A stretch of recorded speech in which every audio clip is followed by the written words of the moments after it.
Harper Audio presents Reservoir 13 by Jon McGregor, read by Matt Bates. Chapter 1. They gathered at the car park in the hour before dawn and waited to be told what to do. It was cold and there was little conversation. There were questions that weren't being asked. The missing girl's name was Rebecca Shaw.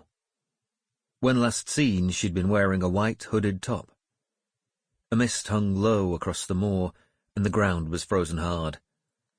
They were given instructions, and then they moved off, their boots crunching on the stiffened ground, and their tracks fading behind them as the heather sprang back into shape. She was 5 feet tall, with dark blonde hair. She had been missing for hours. They kept their eyes down, and they didn't speak, and they wondered what they might find. The only sounds were footsteps and dogs barking along the road, and faintly a helicopter from the reservoirs. The helicopter had been out all night and found nothing, its searchlights skimming across the heather and surging brown streams. Jackson's sheep had taken the fear and had scattered through a broken gate, and he had been up all hours bringing them back.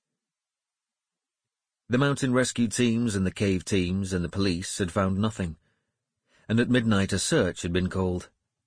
It hadn't taken much to raise the volunteers. Half the village was out already, talking about what could have happened. This was no time of year to have gone up on the hill, it was said. Some of the people who come this way don't know how sharply the weather can turn, how quickly darkness falls. Some of them don't seem to know there are places a mobile phone won't work. The girl's family had come up for the new year, and were staying in one of the barn conversions at the Hunter place. They'd come running into the village at dusk, shouting. It was a cold night to have been out on the hill. She's likely just hiding, people said. She'll be down in a clough. Turned her ankle. She'll be aiming to give her parents a fright. There was a lot of this. People just wanted to open their mouths and talk, and they didn't much mind what came out. By first light, the mist had cleared. From the top of the moor, when people turned, they could see the village, the beech wood and the allotments, the church tower and the cricket ground, the river and the quarry and the cement works by the main road into town. There was plenty of ground to cover, and so many places she could be. They moved on. There was an occasional flash of light from the traffic on the motorway, just visible along the horizon. The reservoirs were a flat metallic grey. A thick band of rain was coming in. The ground was softer now, the oily brown water seeping up around their boots. A news helicopter flew low along the line of volunteers. It was a job not to look up and wave. Later, the police held a press conference in the Gladstone, but they had nothing to announce beyond what was already known. The missing girl's name was Rebecca Shaw. She was 13 years old. When last seen, she'd been wearing a white hooded top with a navy blue body warmer, black jeans, and canvas shoes.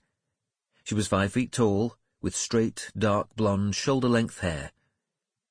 Members of the public were urged to contact the police if they saw anyone fitting the description. The search would resume when the weather allowed. In the evening, over the square, there was a glow of television lights and smoke rising from generators and raised voices coming from the yard behind the pub. Doubts were beginning to emerge.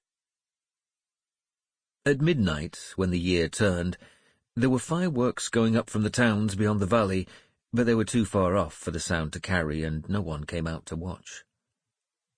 The dance at the village hall was cancelled, and although the Gladstone was full, there was no mood for celebration. Tony closed the bar at hour, and everyone made their way home. Only the police stayed out in the streets, gathered around their vans, or heading back into the hills. In the morning, the rain started up once again. Water coursed from the swollen peat beds quickly through the cloughs and down the stepped paths which fell from the edge of the moor. The river thickened with silt from the hills and plumed across the weirs. On the moor there were flags marking where the parents said they'd walked. The flags furled and snapped in the wind. At the visitor centre, television trucks filled the car park, and journalists Sample complete. Ready to continue?